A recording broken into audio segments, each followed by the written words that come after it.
Good evening, ladies and gentlemen. Welcome to my show named Motivational Chat with Akshat Thapa. This is my second episode with none other than very knownful Mayor Ma'am, who's going to bless us. So I like to welcome Mayor Ma'am, Miss Sanyukta Bhatia ji.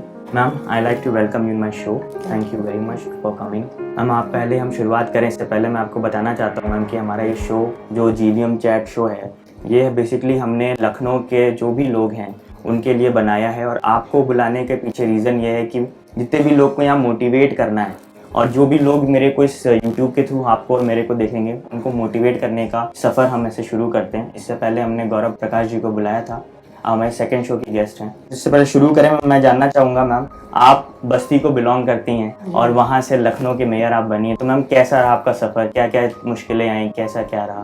पहले तो मेरी पैदाइश तो पंजाब की है जी जी, लेकिन बस्ती में हम सेटल हुए जी पार्टीशन के समय। मेरे फादर वहाँ पर आ गए थे जी जी, और हम वहाँ से हम लखनऊ एज ए बिजनेसमैन मेरे हस्बैंड यहाँ पर आए और मैं भी उनके साथ आई।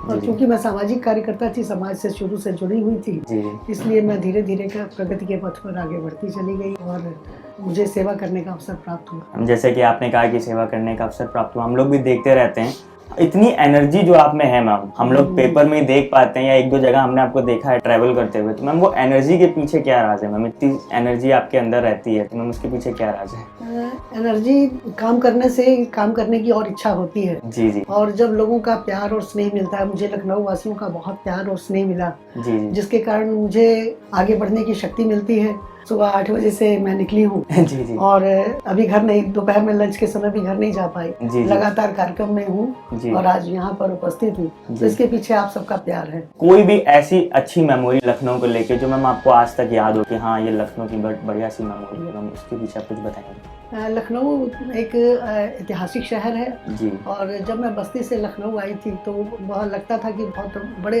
बहुत बड़े शहर में मैं आई हूँ। जी जी, और धीरे धीरे करके हम उसमें रच बस गए और अब लखनऊ से अच्छा कुछ भी नहीं लगता है। अगर जी जी, कहा जाता है कि लखनऊ में जब लोग आते हैं तो शुरू में उनका मन नहीं लगता है, लेकिन जब वो रहने लगते हैं, जॉब करने के लिए जो लोग आते हैं, जब उनका समय ख़त्म हो जाता है, जी, उनका पीरियड ख़त्म हो जाता है तो वो यहाँ से जाना नहीं चाहते हैं। ऐसा है लखनऊ। और लखनऊ एक ऐतिहासिक शहर है, यहाँ की नफासत और हमारी मशहूर है और ऐसे शहर में हम सबको रहने का अवसर प्राप्त हो रहा है, ये हमारे लिए बड़े सौभाग्य की बात है। और लखनऊ में अक्सर पहले आप वाली परंपरा शुरू से रही है। मेरे साथ भी ऐसा ही कुछ हुआ था। एक बार मैं ट्रेन से आ रही थी, सीट के लिए लोग अक्सर झगड़ते हुए दिखाई देते हैं, लेकिन एक लखनऊ के एक नवाब थे, उन्होंने पहले मुझे मैं बहुत उस समय कम उम्र की थी, लेकिन उन्होंने मुझे बेटी के समान स्नेह दिया और कहा कि पहले आप बैठ जाओ। मतलब छोटे होने के बावजूद भी उन्होंने मुझसे आप कहा। तो ये लखनऊ की नफासत है और लखनऊ की एक परंपरा है जिसको लोग आज तक निभा रहे हैं। जी जी, ये बात तो है मैम, हम भी बहुत ट्रैवल करते हैं। हम अभी रिसेंटली हैदराबाद गए थे, तब भी वहाँ भी लोग कहते हैं आप लखनऊ से आए हैं, आपकी बोली भी पता चल रहा है। तो वही चीज़ आपने अभी जिक्र की मैम। आप वाकिफ़ हैं इस चीज़ से कि पैंडेमिक कंडीशन चल रही है सब कोरोना की, तो उससे मैम एजुकेशन में काफ़ी इफेक्ट आ रहा है। तो मैम आपकी क्या राय? मैम बोर्ड भी डेट्स लगभग CBSE के आ गए हैं, यूपी के ऑन फ्लो हैं, आने वाले हैं। मैम आप क्या बताना चाहेंगे, कैसे लोग ये एग्ज़ाम पहली बात तो होना चाहिए कि नहीं होना चाहिए, क्या राय है मैम आपकी? बिल्कुल होना चाहिए, लेकिन अगर नहीं होता है तो बच्चों का 1 वर्ष लोग पीछे हो जाएंगे। जी जी, और लेकिन हमारी सोशल डिस्टेंसिंग भी बहुत आवश्यक है हमारे लिए। आदरणीय प्रधानमंत्री जी ने, आदरणीय योगी जी ने, दोनों ने जो हमें गाइडलाइन दी है उसका पालन करना चाहिए। और मुझे लगता है कि ऐसे समय में हम लोग नेट से ऑनलाइन जो पढ़ाई कर रहे हैं उसमें वो इम्पैक्ट नहीं आ पाता है जो हमें सामने बैठ के बच्चों को आता है। और बच्चे विशेष करके पढ़ना नहीं चाहते हैं, तो उनके लिए विशेष रूप से क्लासेस अति आवश्यक है। कुछ समय बाद ये स्थितियां बनेगी, ऐसी वैक्सीन आ गई है जी जी, और स्थितियां ऐसी बनने वाली हैं, लेकिन तब तक कोचिंग क्लासेस के द्वारा ही बच्चों की पढ़ाई सोशल डिस्टेंसिंग को मेंटेन करते हुए करनी चाहिए और बच्चों को पढ़ना चाहिए। मैं बच्चों को कहूँगी कि वो लोग पढ़ें और इम्तहान अवश्य दें, क्योंकि अपना 1 साल वेस्ट ना करें। जी बिल्कुल मैम। मैम ऐसे ही आपने जैसे एजुकेशन वेबिनार की बात करी कि हाँ वेब से पढ़ाई चल रही है, तो मैम अभी वैक्सीन आ रही है, तो मैम एज आप मेयर हैं तो आप क्या मतलब वैक्सीन का क्या चीज़ आप कैसे ये साबित करेंगे कि लोग तो अब तक वैक्सीन पहुँचे और किस जेंडर तक वैक्सीन जल्दी पहुंचनी चाहिए, क्योंकि ओल्ड लोग को इसमें ज़्यादा दिक्कत हो रही है, यंग को कम हो रही है, बच्चों को तो शायद नील के बराबर हो रही है। मैम किस हिसाब से आप लोगों ने ये प्लान आउट तो कुछ तो किया होगा? आदरणीय मुख्यमंत्री जी इस समय पूरी तरह से इसके साथ लगे हुए हैं। जी। उन्होंने सारे कार्यक्रम छोड़कर वैक्सीन की ही चिंता कर रहे हैं। जी जी उनको लखनऊ वासियों के क्या, पूरे प्रदेश के मुखिया हैं, इसलिए पूरे प्रदेश की चिंता है। जी जी और वो वैक्सीन के लिए स्टोरेज की जो आवश्यकता है उन्होंने पूरी तरह से उसके पीछे लगकर जी, जी, उसको जी। फुलफिल कराया जी। है। और वैक्सीन के हमारे आने पर एक एक ग्रुप्स की बनाएंगे वो। जी जी और उन्होंने अपने माइंड को सेटअप कर लिया है कि जी किस तरह से उनको करना है, और वो उसको करेंगे। और जब हम लोगों का नंबर आएगा हम लोग भी उसको इस्तेमाल करेंगे। जी जी मैम, आप इतनी अच्छी लेडी हैं, आपने इतना काम किया है इस लाइन पे पॉलिटिक्स में। मैम आप एज एन लेडी आप क्या वुमेन्स के लिए क्या ऐसा कुछ नया कुछ करने के चीज़ में आप बिलीव करती हैं, या फिर कोई प्रोग्राम्स में बिलीव करती हैं, कुछ भी ऐसा मैम जो आप सोची हो आगे फ्यूचर के लिए या आप कर रही हैं?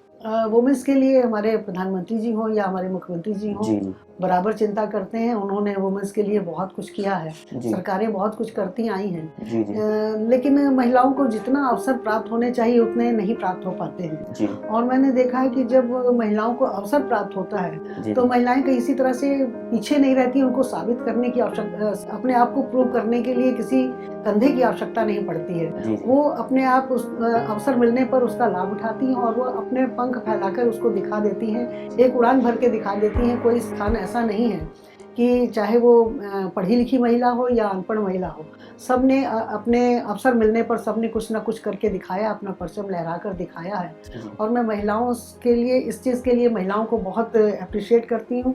और महिला होने के नाते से हम सबको महिलाओं का सपोर्ट करना चाहिए जी ताकि वो आगे बढ़े। और महिला एक शिक्षित महिला एक घर की नहीं, दो घर की नहीं, पूरे शहर की वो व्यवस्था कर सकती है। जी जी क्योंकि पहले तो कहा जाता है कि एक घर को शिक्षित नहीं करती, वो दो घर को शिक्षित करती है। जी जी लेकिन मेरा मानना है कि अगर एक अच्छी महिला, पढ़ी लिखी महिला है, तो वो पूरे शहर को अपनी काबिलियत दिखाकर उसको आगे बढ़ने में तैयार कर सकती है, प्रेरणा दे सकती है। जी और महिलाओं को प्रेरणा देने का काम करना चाहिए और महिलाओं को सपोर्ट करना चाहिए। मैं पूरी तरह से उनका सपोर्ट करती हूँ। जी और महिला महापौर पहली बार होने का मुझे अवसर प्राप्त हुआ। जी जी 100 साल में पहली एक महिला जी मैं महापौर यहाँ की बनी हूँ। जी तो मुझसे महिलाएं मुझसे मिलने आती हैं और अपनी वो सारी समस्याएं जो वो किसी से नहीं कह सकती, वो जी, महिला जी। होने के नाते से मुझसे कहती हैं। जी जी और मैं पूरी कोशिश करती हूँ कि उनको पूरा सपोर्ट मिले और वो आगे बढ़ें। मैम अभी आप एज एन मेयर हैं, हम लोग प्राउड फील करते हैं आप लोग की, हमारे आपकी ब्लेसिंग्स हमेशा हम लोग के साथ हैं, लखनऊ वालों के साथ। मैम ऐसा कुछ नए कैंपेनिंग आप चला रहे हो लखनऊ के लिए जो इस वक्त नीडफुल हो आपके एरिया में, जिसमें आप फील कर रहे हो कि हाँ ये नीडेड है, तो मैम आपसे और हमारे जितने भी व्यूअर्स हैं वो जानना चाहेंगे कि मेयर मैम क्या नया कर रही हैं या ला रही हैं कुछ भी? आप देख रहे होंगे कि लखनऊ इधर कुछ दिनों में लखनऊ ने बहुत प्रगति की है, लखनऊ बदल रहा है। जी और उसको बदलने में हमारे जनता का पूरा सहयोग उसमें मिल रहा है। जी जी लेकिन इसके लिए पहले हम लोगों को काफ़ी जागरूकता अभियान चलाने पड़े। जी लोगों को जागरूक करना पड़ा। एक समय होता था कि जब हम लोग नगर निगम के लोग आगे आगे झाड़ू लगाते थे और पीछे लोग गलियों में कूड़ा फेंकते चले जाते थे जी जी और गाड़ी से चलते वो रैपर्स फेंक देते थे। जी लेकिन धीरे धीरे करके जागरूकता अभियान के माध्यम से और विशेषकर छोटे बच्चों के माध्यम से जी जी जो काम बड़े नहीं कर पाए, मुझे लगता है कि वो काम बच्चों ने किया। जी जी जी नर्सरी क्लास के बच्चे को भी मालूम है कि हमें कूड़ा डस्टबिन में डालना है। हाँ बिल्कुल सर। और वो अपने पेरेंट्स को भी मना करते हैं कि जी। मम्मी पापा को भी मना करते हैं कि कूड़ा हम यहाँ नहीं फेंकेंगे, हम लोग डस्टबिन में डालेंगे। इस तरह से धीरे धीरे करके ये जागरूकता अभियान आगे चले और उसमें बच्चों ने जो सहयोग किया उसके लिए मैं उनका विशेष रूप से उनको आभार प्रकट करती हूँ। और इसके नाते से स्वच्छता अभियान में हम आगे बढ़ने में सक्षम हुए। उसकी हमारी रैंकिंग 269 से हम 12 नंबर पर आए जी और बहुत बड़ी छलांग हमने लगाई है। लेकिन इसके पीछे अगर हाथ है तो सब हम सबका सहयोग है। हम अभियान चलाते हैं। जी इस तरह के बहुत सारे हमने अभियान चला रखे हैं। डोर टू डोर कलेक्शन का इस समय चल रहा है। हम जी। गाड़ियों में वो बजाते हैं, गाना बजाते हैं, लोगों जी, को जी। प्रेरित करते हैं कि वो कूड़ा बाहर ना फेंके, डस्टबिन में ही डस्टबिन डालें। फेंकें। छोटे छोटे एक ODF हम करना चाहते थे। हमारे शहर में बहुत सारे शौचालय बन गए थे, जी। लेकिन उसके बावजूद भी उसको लोग यूज़ नहीं कर रहे थे। लोग सड़कों पर साइड में कहीं भी खड़े हो जाते थे। महिलाएं तो विशेष रूप से ऐसा नहीं करती हैं, लेकिन पुरुष अक्सर इधर उधर खड़े हुए दिखाई देते हैं। जी, जी, इसको रोकने के लिए या फिर छोटे ऐसे बस्तियों में, मलिन बस्तियों में जहाँ शौचालय नहीं है, वहाँ की महिलाएं भी बाहर जाकर शौच के लिए जाती थी। जी, जी। तो इसके लिए हम लोगों ने एक अभियान चलाया था ओडीएफ करने के लिए। हम जब पिछले बार हमारा सर्वेक्षण हुआ, सब चीज़ में हमने अच्छे अंक प्राप्त किए थे, जी। लेकिन ओडीएफ में हमें नंबर नहीं मिले। वो इसलिए नहीं मिले कि हम लोगों को उतना जागरूक नहीं कर पाए थे। जी। एक हमने अभियान चलाया जिसमें भी उसमें भी हमें बच्चों ने बहुत सहयोग किया। स्कूल के बच्चों को हमने टीम मेकअप बनाई। बहुत जगह हमारी टीम जाती थी, लेकिन लोग नहीं मानते थे। लेकिन बच्चों ने मिलकर खेल खेल में सीटी बजाकर और टॉर्च दिखाकर सुबह 5 बजे उठकर जाना, फिर उनको बुलाकर लाना, और हमारी टीम जो ओडीएफ के लिए टीम निकलती थी उनको बताना कि शौच खुले में जाने से क्या बीमारियां होती हैं, और उनकी फ्री में फिर हम रसीद काटते थे कि वो शौचालय का इस्तेमाल करें। तो इस तरह की स्कीम चलाकर हमने ओडीएफ किया। इस समय हम डोर टू डोर कलेक्शन की स्कीम हमारी चल रही है, और हमारी रोड पर स्वीपिंग का काम भी चल रहा है। बहुत सारे संसाधन हमने बढ़ाए, वो सारी स्कीम्स हमारी चल रही हैं। छोटी छोटी स्कीम्स के माध्यम से हम लखनऊ को स्वच्छ करने में सफल हो रहे हैं। लोगों से मैं अपील करूंगी कि वो लोग भी इसके साथ जुड़े। बिल्कुल मैम, और करें। मैम बिल्कुल, मैं अपने शो से सबको बताना चाहूँगा कि जो मैम अपील कर रही हैं वो हमारे लिए ही कर रही हैं, तो प्लीज़ आप लोग सब इस पे ध्यान दें और गार्बेज को इधर उधर ना फेंकें। और स्पेशली मैम ने जेंट्स लोगों के लिए बोला है कि कहीं भी आप लोग स्टैंडिंग ना करें और ओडीएफ का पालन करें। और दूसरी बात मैम, आपने अभी इतना ज़्यादा प्रेरित किया हमें और नॉलेज भी दी कि 269 से 12 पे आए हम लोग, ये हमारे लिए बहुत गर्व की बात है लखनऊ के लिए। मैम इसी को मोटिवेट जैसे मेरा शो का नाम भी है मोटिवेशनल चैट शो, तो मैम मैं चाहता हूँ कि आप भी कुछ ऐसी चीज़ें बताएं जिससे लोग मोटिवेट हों।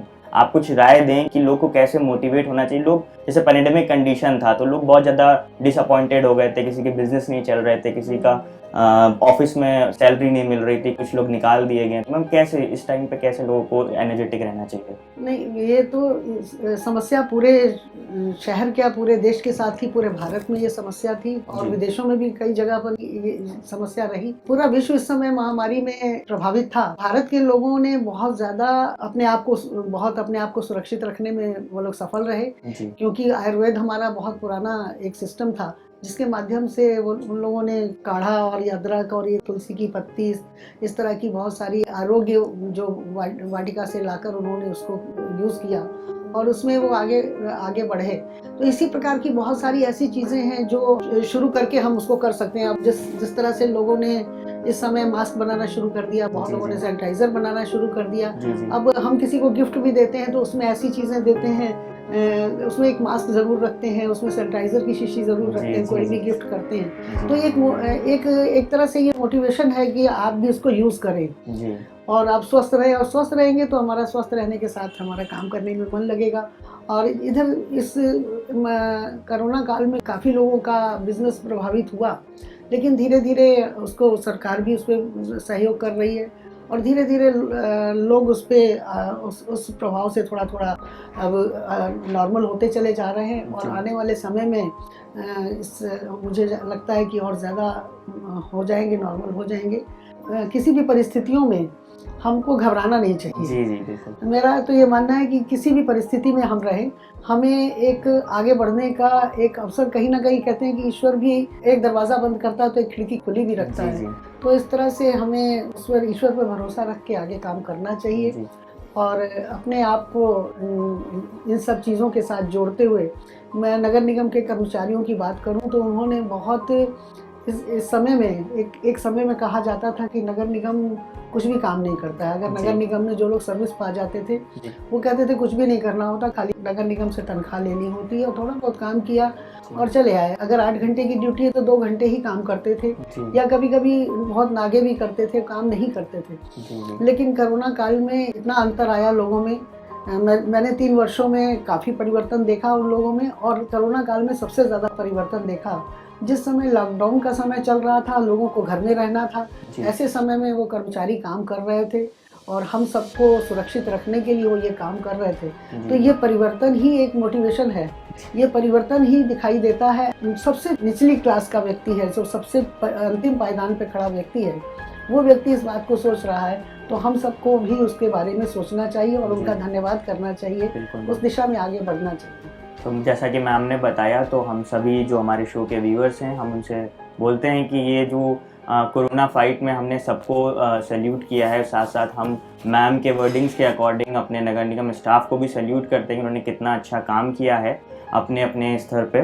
मैम, इसको ही आगे बढ़ाते हुए मैम मैं आपसे जानना चाहूँगा कि जैसे कि हमारा ये स्टूडियो सराय शेख में प्रेजेंट है और अब आपके ब्लेसिंग से कई चीज़ें नगर निगम में और आ गई हैं, ये भी विलेज से हट चुका है। तो मैम, इसके लिए आपने कुछ नया सोचा हो या कुछ वर्किंग चल रही हो, क्योंकि यहाँ के लोग भी ये जानने को बहुत आतुर हैं कि क्या होने वाला बिल्कुल, है। अगर ये गांव जुड़े हैं तो उसमें निश्चित रूप से विकास होगा, जी विकास की गति पकड़ेंगे। लेकिन अभी क्योंकि बहुत जल्दी है, 88 गांव एक साथ आए हैं, लखनऊ शहर बहुत बड़ा है जी बिल्कुल। और फंड्स की हमेशा नगर जी, निगम में कमी रहती जी, है। जी, जिस समय मैंने ज्वाइन किया था उस समय 350 करोड़ की हमारे पास लाइबिलिटी थी। जी, अभी भी उसमें लाइबिलिटी में हम चल रहे हैं बहुत सारी चीज़ों में। स्वच्छता को बढ़ाने के लिए हमने बहुत सारे गाड़ियों का, हम कोई भी कार्य करेंगे तो उसमें हमें संसाधनों की आवश्यकता पड़ती है। उन संसाधनों को पूरा करने के लिए हमने बहुत सारे संसाधन बढ़ाए हैं। तो इस तरह की चीज़ें करते करते हुए हम आगे बढ़ रहे हैं और यहाँ तक हम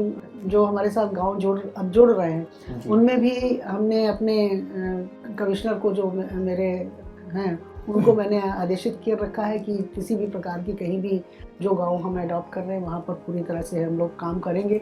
लेकिन जब तक हमें वहाँ से सरकार से, शासन से गाइडलाइन जी, जो जी। मिलती है, उस गाइडलाइन के अनुसार हम काम करेंगे। लेकिन अभी भी कोई अगर कोई इमरजेंसी होती है, कोई काम होता है, जी, तो हम उसमें नगर निगम उसको पूरी तरह से करने के लिए तैयार जी। रहता है। बहुत अच्छे वर्डिंग्स दिए मैम ने, और मैम ने ये जता दिया कि मैम सबको याद करी हुई हैं कि उनके पास सब गांव अडॉप्ट करने को आ गए हैं, तो धीरे धीरे मैम इस पर वर्किंग शुरू करेंगी। तो it's good news for us. Ma'am, हम रैप अप करें उससे पहले हम जानना चाहेंगे कि मैम पहला आपका इंप्रेशन कैसा लगा मेरे शो पे आके, और क्या फील हुआ आपको कि ये शो कैसा है। और मेरे बारे में तो मैम हम लोग तो आपस में पहले कभी मिले नहीं थे, तो मैम जी, कुछ जी। आपकी वर्डिंग्स मेरे लिए। बहुत अच्छा लगा ये चैट शो में आने का, मुझे अवसर प्राप्त हुआ। मुझे जब से महापौर बनी हूँ कई जगह जाने का अवसर प्राप्त हुआ, लेकिन एक गांव के अंदर इस एनवायरनमेंट में आपने ये स्टूडियो बनाया और ये एक हम प्रेरणा देने का काम करता है। और आपसे पहली बार मिलने का अवसर प्राप्त हुआ, लेकिन आप मेरे बच्चे समान हो, बेटे हो, तो माँ को जैसे एक बच्चे को देखकर अच्छा लगता है कि मेरा बच्चा आगे बढ़े, जी, उसी प्रकार से मुझे आप देखकर बहुत अच्छा लगा जी। कि हमारे बच्चे इस तरह से आगे बढ़ें और आगे काम करें, नई दिशा देने का प्रयत्न करें। आप भी नई दिशा देने का प्रयत्न कर रहे हैं और इस चैट शो में मैं आपका बहुत बहुत शुभकामनाएं देती हूँ कि आप इसी तरह से आगे बढ़ते रहें और ये काम करते रहें और लोगों को भी प्रेरित करते रहें, क्योंकि आपने ये शो ही प्रेरित करने का काम करने के लिए किया है। लोगों से अपील करूंगी कि वो ऐसे शो को देखकर प्रेरणा अवश्य लें। मैम, मेरा आखिरी क्वेश्चन आपसे रैप अप से पहले कि मैम ये हमारा कोचिंग है, मेरा GVM कोचिंग इंस्टीट्यूट है जिसकी आज एनिवर्सरी है, तो मैम मेरे जितने भी स्टूडेंट्स हैं उनको कुछ अच्छी वर्डिंग्स के साथ हम इस शो को रैप अप करना चाहेंगे। सबसे पहले तो मैं आपका एनिवर्सरी पर आपको बहुत बहुत बधाई देती हूँ, शुभकामनाएं देती हूँ, क्योंकि एनिवर्सरी हम मनाते हैं तो हमें पिछले वर्ष क्या किया है जी, जी, और आने वाले समय में हम क्या करने वाले हैं, जी। इसकी चिंता हम ज़रूर हमें करनी चाहिए। मैं सभी दर्शकों से भी और सब बच्चों से भी कहूँगी, अपने काम की भी चिंता करनी चाहिए कि हम क्या कर रहे हैं। दूसरे लोग से अपने मन में भी हमें जानना चाहिए कि हमें क्या अच्छा करें। उसके लिए एक छोटी सी एक बात बताना चाहूँगी कि हमारे एक बुज़ुर्ग हैं, क्योंकि मैं संघ परिवार से मैं पैदा हुई और संघ परिवार में ही मैंने शुरू से, शादी भी मेरी वहीं हुई और वहीं से मैंने राष्ट्र के हित के लिए बात सोचने की बात मेरे मन में आई और मैं सोशल वर्क करने लगी और बचपन से सोशल वर्क करते करते आज मैं इस स्थान पर पहुंची हूँ। तो मुझे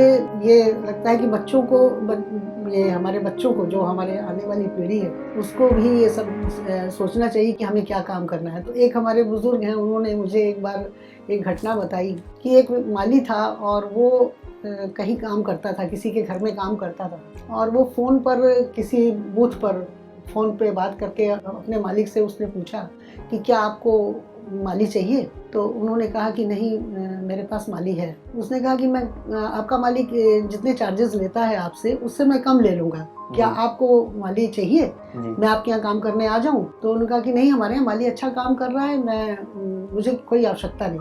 उनका मैं कुछ पैसे कम ले लूँगा आपसे क्योंकि मुझे काम की बहुत आवश्यकता है। जी जी उन्होंने कहा नहीं मुझे नहीं चाहिए। तो उसने फ़ोन रख दिया। जिनकी दुकान से वो फ़ोन यूज़ कर रहा था, जिनकी दुकान से बात कर रहा था, उन्होंने कहा कि बेटे आपको आवश्यकता है काम की और मुझे माली की आवश्यकता है, आप मेरे यहाँ काम कर लो। जी तो कहा नहीं सर मुझे काम नहीं चाहिए। उनका अभी तो तुम बात कर रहे थे कि मुझे काम चाहिए।